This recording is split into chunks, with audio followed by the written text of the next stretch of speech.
Hey, ladies and gentlemen, welcome back to the Jack and Glenn channel. I'm Glenn. Before we get started, make sure you hit that subscribe button, hit that bell notification. Tonight we're reviewing Ready to Love, Make a Move. Man, the show is coming down getting closer to the end, and the women are going to have to make a decision. But let's get started. I'm a little bit late with this review, but I definitely wanted to get out there.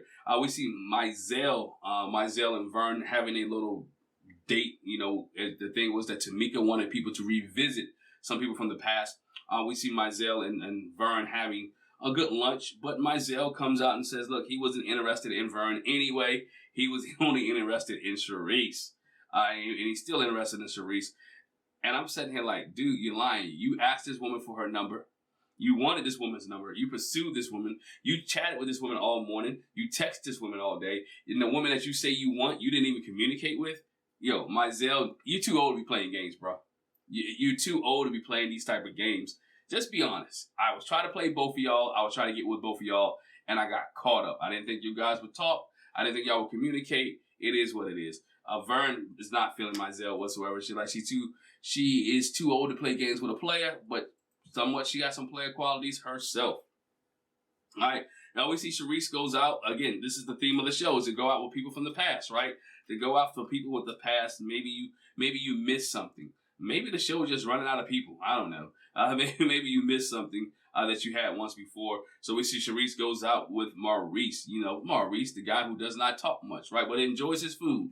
One thing you can get with Maurice, that there's always going to be a scene with Maurice when he's eating, right? Maurice is always going to be eating. Not talking, but eating. Maurice here, but Maurice turn over a new leaf. We find Maurice being more talkative now. Said he's been talking to Charisse on a daily basis, or texting Charisse on a daily basis. It's weird how you can get rid of the person. He used to be your keeper, but you get rid of him, but y'all keep up in communication, and now you can bring him back. So, like, why didn't you I just want to get to see options. But everybody want to have options, right? Maurice is more talkative now. He's planning on having deeper conversations with Charisse, and hopes that she will drop her walls, or her walls will come tumbling down, and so he can see who the real Charisse is. But in that little date they did have, you could see that she was smiling all over her face. She really liked Maurice. She likes his Gucci, his Louis Vuitton. Well, like what he gives. He's well traveled. He has a passport. He has things that he can do for her that other men have not been able to do so far. That she has met Charisse and Maurice. Hey, Charisse, just pick the man. You like the man, be with the man. He may not talk much. That means y'all probably won't even argue. It's fine. He'll buy you a Gucci purse, take you to Paris, and everything is fine. Move on. We're moving on. We see Ashley. Ashley, her date from the past is Kirsten. Like, y'all couldn't bring any other person back. You had to bring Kirsten back, right? It's like this woman's trying to heal, and now you open up wounds all over again, right? The woman's trying. Ashley doesn't do well with people from her past. It's trauma bearing. She liked to trouble guys. And Kirsten was nothing but a trouble guy for her. But nonetheless, he brings her flowers. He brings her some candy. Even a card. And she began to read the card out loud. And he's like, oh, you're going to read that out loud? He even apologizes for his behavior. She tells him that she's attracted to him. He still doesn't say he's attracted to her. Or her fingernails, right? We know it is. He doesn't want her to have the long nails. He doesn't want her to be that. In his eyes, she's hood, right? In his eyes, she's hood. He says all the right things. She says that, are you saying all the right things just to get back with me? She says she doesn't want to revisit her past, but she likes the fact that her and Kirsten laugh with each other. They have a good time. She likes the fact that he's trying to pursue her now. I'm going to say pursue her. It's not that. They brought her back on the show. It's what it is. He's not there for her. This is what she likes to do. She likes to go back. It's not worth it. The bad boy, right? He asked, can he text her and call her? She's like, yeah, you can text me and call me. I don't know where it would go. It goes wherever Kirsten wants it to go, right? She has to make a decision. Eventually, she'll end up making a decision between Kirsten and Donald. We'll see where that goes at. Zadia has a date from her past. Richard, y'all remember Richard from the very first episode. The guy didn't even get a chance to go on a date with Zadia, right? Zadia ended up starting liking Jabari more so than Richard. Richard didn't get a chance to go out. May was nervous, right? Let's be honest. Richard ain't never been on camera before. It was the first time that he was on Ready to Love. He was sweating like a Hebrew slave. And Richard was just nervous, asking all kind of questions. He couldn't do it. And Zadia wasn't feeling them then. And I don't think she's feeling them now. I think he's different from Cam. he was more loose this time. More was able to open up to her, able to laugh and joke. He mentioned he really liked Zadia, that he really want to be able to be in her life. He gave her a lot of compliments. He talked about how beautiful she was, how her skin was, and it was flattering. But again, in Zadia's eyes, is not Cam. She said she had a great time. She said she was relaxing. She seemed more comfortable. She seemed more relaxing.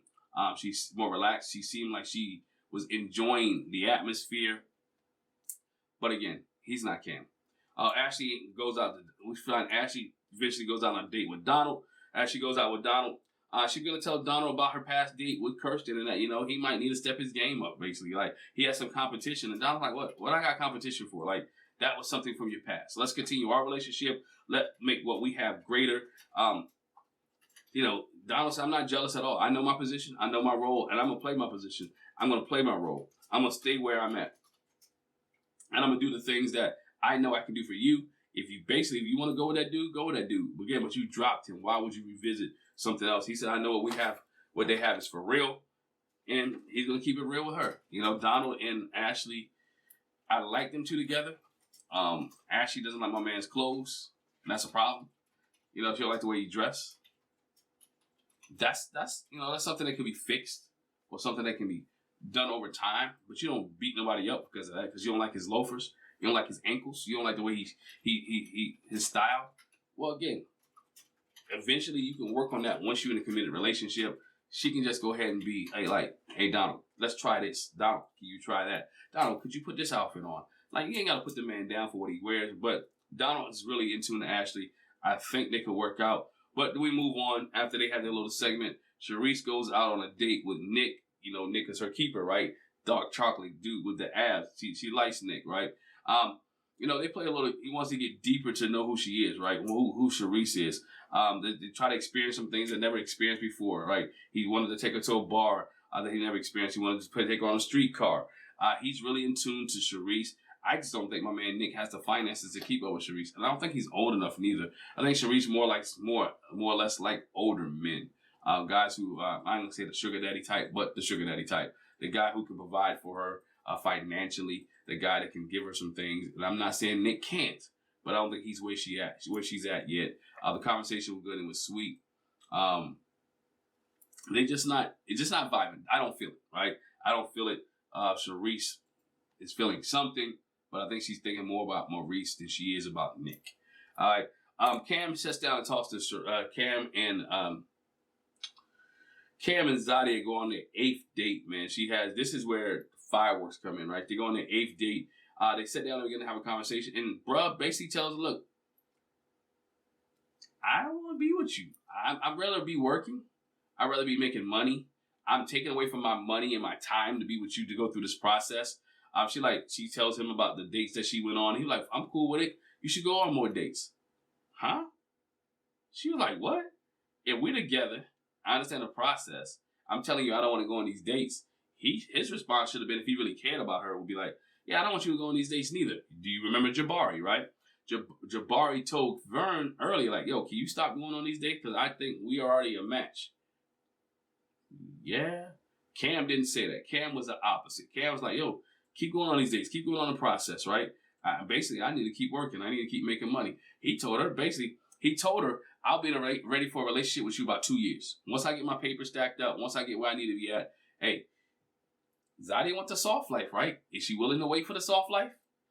He's telling you, I can give you a soft life, which means you ain't got to work, you ain't got to do nothing, but you got to give me 2 years. Are you willing to give me 2 years so you can have a soft life? She's not ready really to do that. She's not ready to wait for that. He's not ready to be committed to her right now. I think he didn't really understand the process of this thing. He understood it was probably be on TV and it was good. I can get some TV time. Not understanding that he would have to go on multiple dates, 8 dates, right? He would have to go multiple times. And let's say some of you guys said, I'm not saying it, I don't want her mad at me. Some of y'all say he already got the draws. So if he already got the draws, he's trying to break it off with you, he got what he wants, right? Grandma said, don't give the milk away for free, right? So I think some of y'all say the nights that she was hanging out with him, banging on the door, trying to get in, was the night that they was doing much more than talking. So it sounded like a guy to me. Hey, he got everything he wanted, he got everything he needed, and he's ready to bounce. He ain't moving to DC, she ain't moving to New Orleans. This relationship is kind of over. But then, at the mixer per se, Dr. Tamika got involved, said, well, Cam, I think you scared or you in love. That dude is not in love with Zadia. That dude loves money more so than he loves Zadia. And I thought Dr. Tamika really didn't see through her clouded glasses. Because I think she really has a thing for Cam. She's been talking about Cam up, or she really liked Zadia and Cam together, and not seeing what's actually going on between those two. He is not moved by Zadia at all. Not by the fact that he want to move, not by the fact that she wants the soft life. He's like, I'm trying to do what I need to do. Cam's worried about Cam.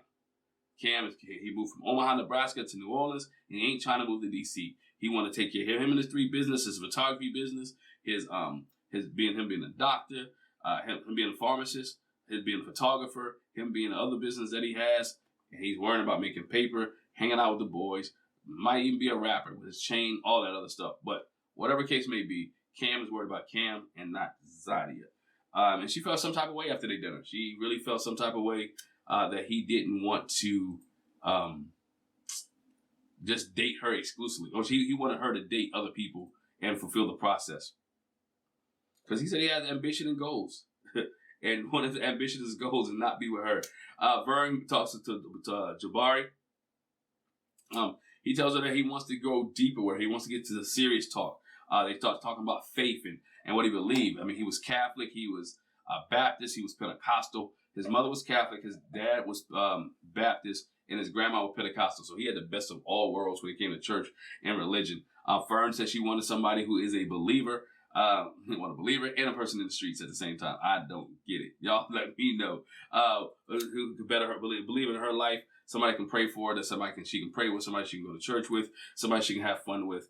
He tells her he is scared for her, scared to let her go. He doesn't want to let her go. He wants to be with her, and he wants her to choose him in the end. Vern, next scene, we see with Vern and Jabari. Vern's energy is different, real different, for the fact that Jabari did not text her throughout the day, didn't give her a good morning text, a hi text, how you doing, how your day is. But he did give her a text around that evening, told her he was coming to the mixer. But she still felt some type of way. She wanted somebody. Tabari, not Jabari. I got to get them mixed up. My T's and my J's. I talked about Jabari a little bit earlier. It is Tabari, not Jabari. I wish she would get back with Jabari. No, never mind. Let's go. It's Tabari. Thank you for the correction. It's Tabari. I know somebody was saying it in the chat. My sidekick over here is like, it's Tabari. It's Tabari. Tabari, not Jabari. So they worked it out. Eventually, Vern ended up keeping Tabari. Tabari wondered how the long distance relationship between those two will work out, but he's willing to learn. And she's willing to work on it as well. So Vern's keeper for the week is still Tabari, and she's still going to hang out with him as well. Ashley keeps Donald, which we know that. I'm glad for her that she didn't go back to Kirsten. That would have been a mess up. That's how you go from Donald to Kirsten, back to Donald. And if you drop Donald again back to Kirsten, you just repeated the cycle all over again. But nonetheless, she stays with Donald. Zadia is confused about Cam and what he wants, and she doesn't know where she's gonna go, how she's gonna do, if she's gonna keep Cam or not. Only time will tell. That's how the show ended for this week. Wasn't much. I mean, there's a lot going on with Cam and Zadia. Again, I did believe she gave him the goodies, and he got what he wanted. And it's like, hey, what else do you need from me? And I'm done. I'm done with the process. He might be a little tired of the ready to love process as well. But Ashley needs to choose Ashley, right? Not worry about Donald and everybody else, or Kirsten and everybody else, and just choose Ashley. Do what Ashley does and make Ashley happy. Sharice, she's back with the guy that she wanted, right? Maurice was always good for her. He just didn't talk much. So with her being back with Maurice, kudos to her. I don't think she's letting anybody go. I think we didn't get to see who she let go, but she's going to let Nick go. And I think she's going to keep Maurice because she likes the Gucci, she likes the Versace, she likes the money, she likes to travel, she likes the passport. This is Sharice's lifestyle. And Maurice is able to give her all those things. Vern and Tabari, down to earth. Tabari's starting to grow on me a little bit more. You don't see the joking side of him as much as he did in the past. He's trying to be serious. I think he's really into Vern, and we'll see how that plays out next week when the people get to introduce their family members, right, to the keepers. So the keepers get to introduce their family members to the women, and we'll see how it plays out. The previews look like it's going to be off the chain. We see Ashley and one of Donald's people, whether it's cousin, sister, whoever, getting into it. We see Tabari taking Vern to introduce him to his mama. It might be a little too early, though. But anyway, he introduces to his mama. And so we'll see what the rest of them uphold. And we check it out, man. Thank y'all for rocking with me. Hit the subscribe button. Hit the bell notification. Make sure you don't miss any of our reviews. Leave a comment in the comment section below. Let me know what you thought about this past episode of Ready to Love, Make a Move on It. Thank you. Have a good one. Peace.